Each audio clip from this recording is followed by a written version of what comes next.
You know what? I'm not going to list it again, but if you have a buyer, you're more than welcome to bring them.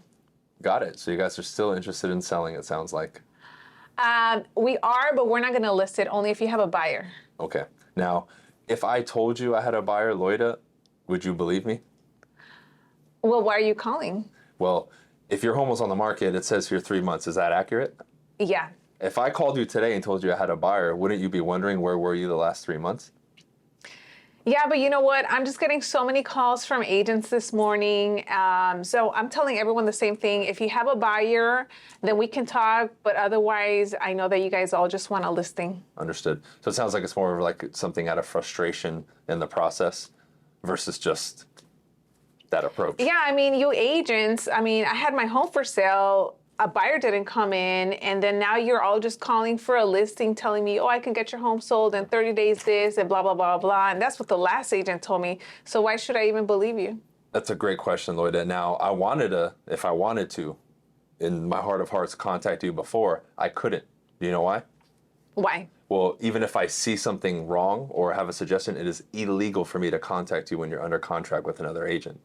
So as of midnight last night, that contract expired. This is why now you're getting an influx of calls, is because this is our first opportunity to make contact with you. Does that make sense? So you're pretty much just calling me because you want the listing, right? Well, at that time when your home was on the market, we have other seller clients that we're working with. And just like your agent was with you, you would expect your agent to make your home a priority to sell first versus the other ones, right? Yeah. Cool.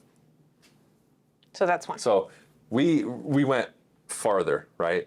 And all I'm giving you here, and if you listen, some of that stuff maybe was taught in scripts, but really, Yeah. the whole goal, guys, when you objection handle, especially over the phone in the initial contact, is to keep the conversation going.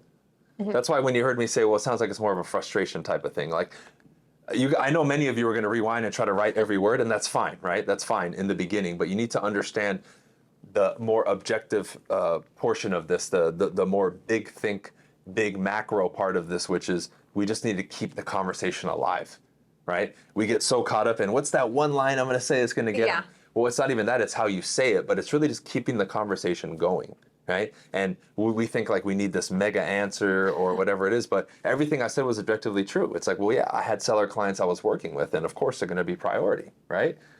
And if you notice, I don't jump into any hoops. Like, no, I don't just want a listing. Like, I don't like play off what she's saying. She's just frustrated, that client, and just saying what they think. It's up to you to listen, understand, present the next thing, right? And again, in the beginning, you might be a little choppy or it's okay. That's how you get better. But when you role play, and this is the key, you grill each other.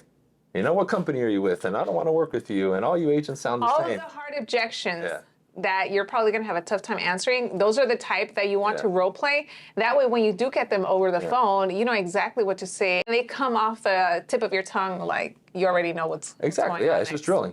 I mean, even sometimes when we shoot the videos, we slip or we get our tongue tied. It's normal, right?